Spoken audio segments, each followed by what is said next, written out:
Bo Yi was just a little boy, not yet 6 years old, with wide, curious eyes and a gentle smile. He had no idea that his life was about to change forever or that history would remember his name. He was happiest in his family's courtyard, chasing sunlight and laughter, surrounded by the familiar warmth of home and the gentle voices of his caretakers. In those moments, Bo Yi was just a child, daydreaming, gazing out the window, blissfully unaware of emperors, thrones, or the heavy burdens of power. But one morning everything changed. A procession of stern officials in grand, shimmering robes arrived at his home. They knelt before him, their faces solemn, and declared him the new emperor of China. Confused and frightened, Bo Yi was swept away from the only world he had ever known, leaving behind his toys, his friends, and the comforting embrace of his mother. The Forbidden City, with its endless golden roofs and towering red walls, became his new home. But to Bo Yi, it felt more like a vast, echoing prison, beautiful yet cold and empty. He was dressed in heavy, oversized robes and placed upon the dragon throne, surrounded by rows of bowing courtiers, whose faces showed no warmth or kindness.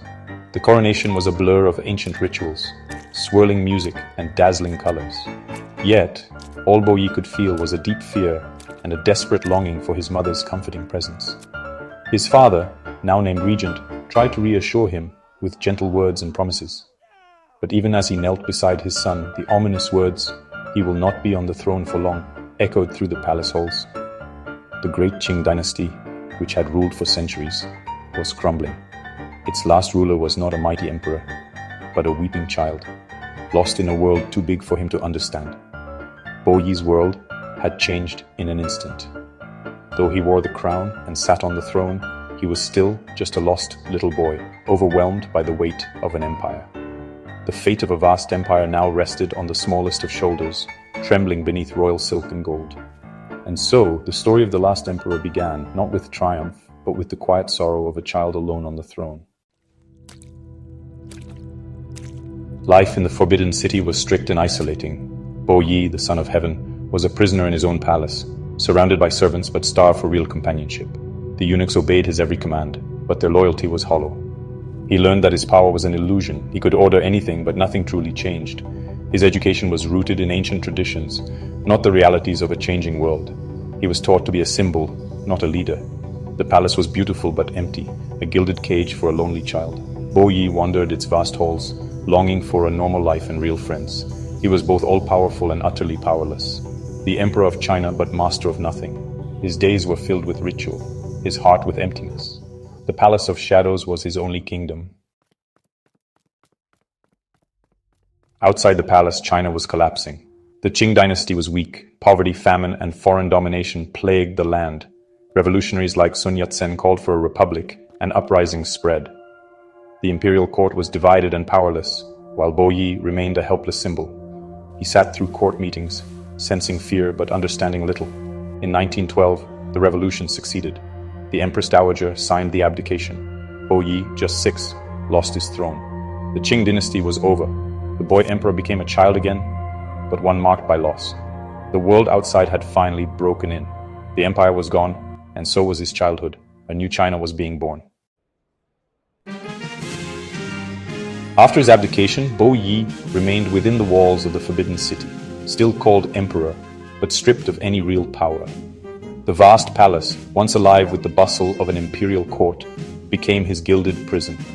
He wandered its echoing halls, surrounded by reminders of a world that no longer existed.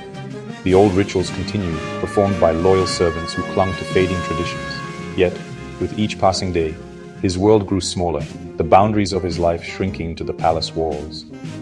Outside, China was changing rapidly, but inside, time seemed to stand still. With a Scottish tutor, he was introduced to new ideas in foreign languages. He learned about distant countries, modern inventions, and the world beyond the palace gates. These lessons sparked dreams of escape and a longing for a life he could never fully grasp. He was a king with no kingdom, a living symbol for monarchists and warlords who saw him as a tool for their own ambitions. His presence was a reminder of a vanished dynasty, but he had no real authority. In 1917, a warlord briefly restored him to the throne, an empty gesture that lasted only 12 days. The restoration was little more than a political maneuver, and Bo Yi was quickly dethroned once again. Used as a pawn in the games of powerful men, Bo Yi began to understand how little control he truly had over his own fate. His life was shaped by the ambitions of others, not his own choices. In 1924, soldiers arrived and forced him out of the palace for good. He lost not only his title and home, but also the last remnants of his royal identity. At just 20 years old, he was finally free from his gilded cage, but found himself utterly lost in a world that no longer had a place for him. The last emperor became a man without a country, wandering through foreign cities where no one recognized his face or his name. The world had moved on, leaving him behind as a relic of a forgotten era. The crowds rushed past, indifferent to his former glory.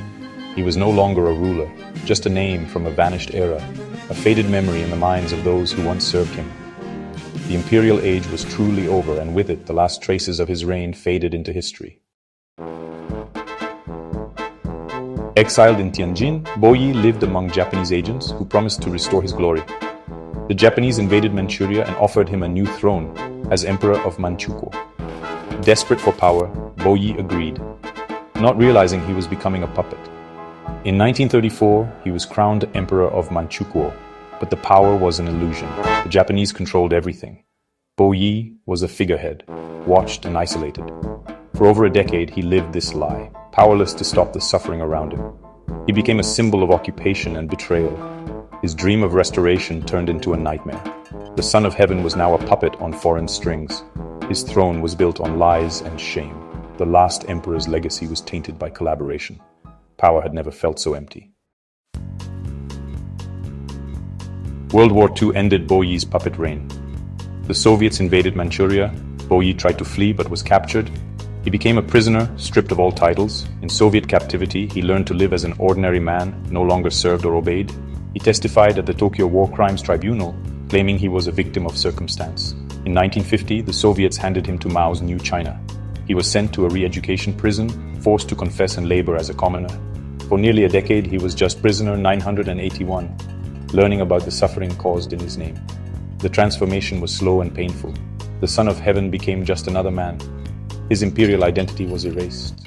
The journey from emperor to citizen had truly begun. In 1959, Bo Yi was pardoned and released as an ordinary citizen. After years behind bars, the world outside felt both familiar and utterly changed. The weight of his past lingered, but the future was unwritten. He became a gardener at the Beijing Botanical Gardens, trading the grandeur of palaces for the quiet beauty of nature. Each day, he nurtured delicate flowers and trimmed hedges, finding solace in the rhythm of the seasons instead of the chaos of court politics. For the first time, he earned his own living and found peace in simple work. The soil beneath his fingers grounded him, and the act of caring for living things brought a sense of purpose he had never known as emperor. He married a nurse, lived in a small apartment, and embraced a quiet life. Their modest home was filled with laughter, warmth, and the comfort of ordinary days, far from the isolation of the forbidden city. He wrote his autobiography, From Emperor to Citizen, reflecting on his transformation.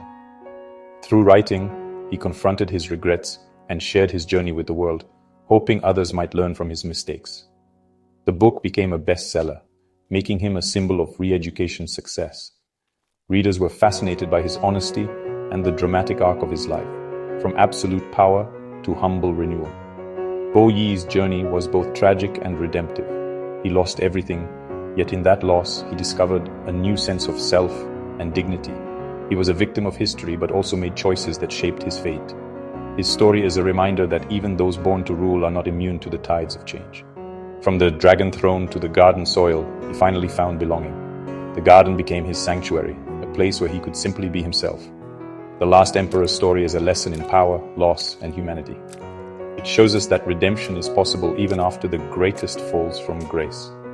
He began as the Son of Heaven but ended as just a man. In the end, it was not his title but his humility that defined him. Sometimes true freedom is found in letting go of the throne and embracing the simple joys of life that power can never provide.